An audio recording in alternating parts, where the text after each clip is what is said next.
Mga kapusong Pilipino, bumabati kami sa inyo. Oh, good morning, ha? Ang tama ang wag magalit, ang mapikot ay papangit. Alam mo, kahapon, ang ganda ng balitawit ni Igan. Oh. Na why, oh Laila. Why. Sasagutin mo? Hindi. Ano? Hindi ko nakanta yung kahapon, kasi yung kahapon ko na jeng-jeng, kaugnay nung jeng-jeng ko ngayon. Sige. So, papasadahan ko muna yung jeng-jeng ko kahapon bilang background.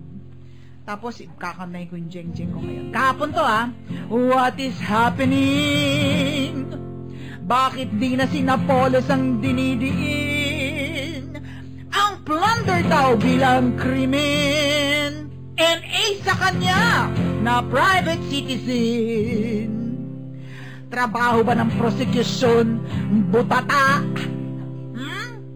Basic na basic? O ba't ngayon nyo lang nakita?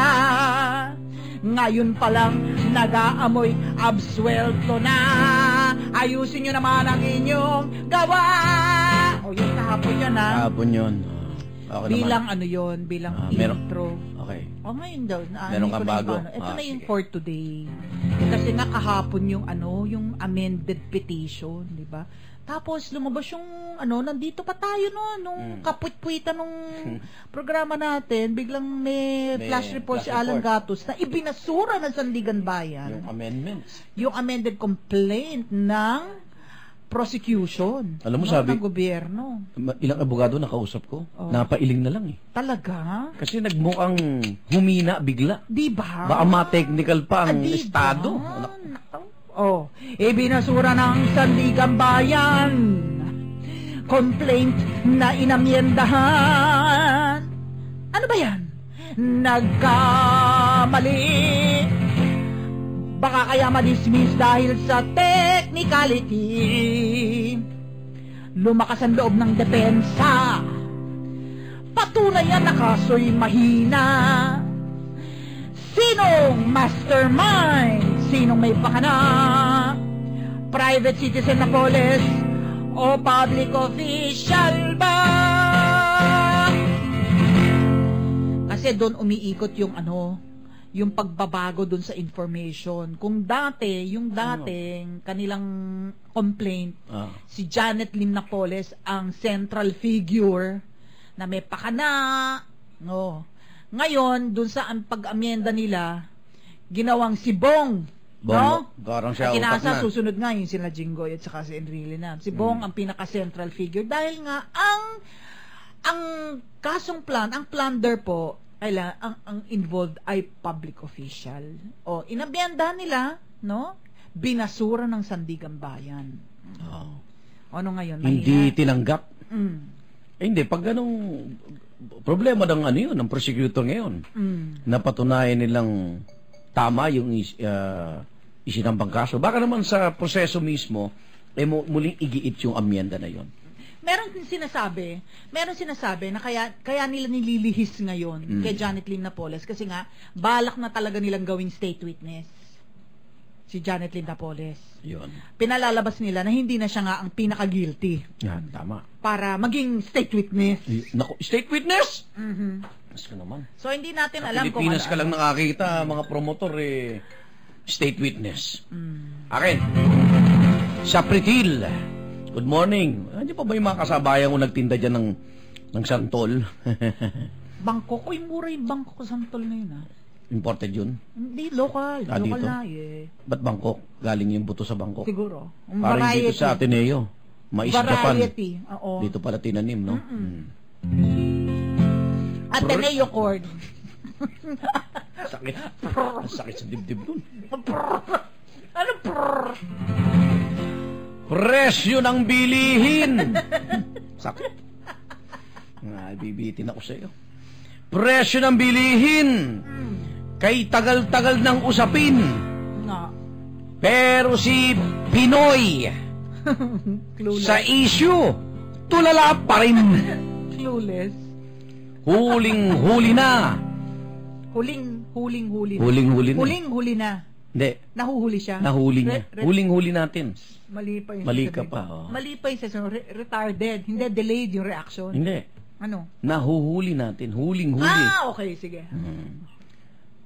Ito, makinig ka, Pangulo. Baka naman huling-huli na. Oh. Mga opisyal niya, binobolas siya. Yung cordon sanitaire. Siyempre, hindi niya alam eh. Akala niya matatag ang presyo eh. Hindi siya tinitipan. Hindi siya ko alam. sinasabi na Ginoong Pangulo, yung po ating yung presyo ng mga pangunahin. Dalawa yan.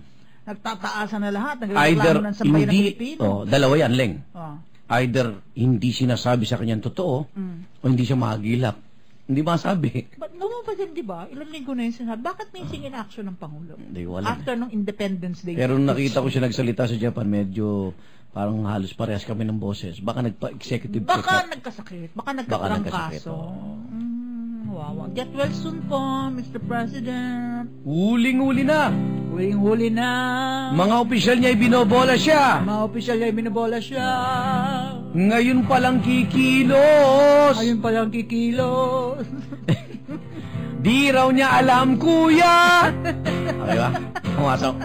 Yung huling line. Umabol. Yung Adik. adik ka sa Jen. Mga... Ay, ikot na tayo. Pakalawa na kayo. Mga kapusang Nakita niyo ba yung picture ni ano? Yan. Nakita niyo yung sa front. Ito nakita ko to kasi Facebook friend ko si Baby K. Jimenez. Anong Ito picture? veteran movie reporter na si Baby K. Jimenez. Pinost niya ito, yung litrato ni Ate Guy kasama si Ninoy Aquino.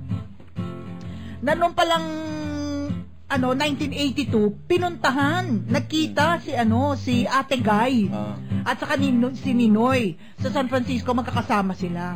Diba? Tama. Kaugnay yan nung hindi pagproklama Yes. kay Ate Guy bilang national artist. Ang sinasabi, Marcos loyalist ba si Si Ate Guy? Yun ang Hindi naman. Porkit ba gumawa siya ng Himala with Amy Marcos? Or siya ba endorser ni GMA? Dahil makamukha sila. Hindi, endorser talaga. Endorser Meron talaga. pang picture si Gloria nakiga sa sopa. May ginaya pala yung kay. Oo. So yun ang mga yun ang mga pinost ni Baby K. Jimenez. Kahit nung wake ni Ninoy, hindi nagpunta si Nora and she was talagang grieving. Hindi siya pwedeng magpakita dun sa wake. Dahil nga mainit di ba? Ganun ba? Nagpadala ang mga Noranians, siya at saka mga Noranians, nagpadala ng pagkain during the wake. Kaya, so, kung itatahi mo yung suporta ni Ate Guy dun sa, kay Ninoy at dun sa pamilya ng Aquino. Talagang malayo. Hindi. Diba? Teka muna, Leng. Meron lang tayong flash report, ha?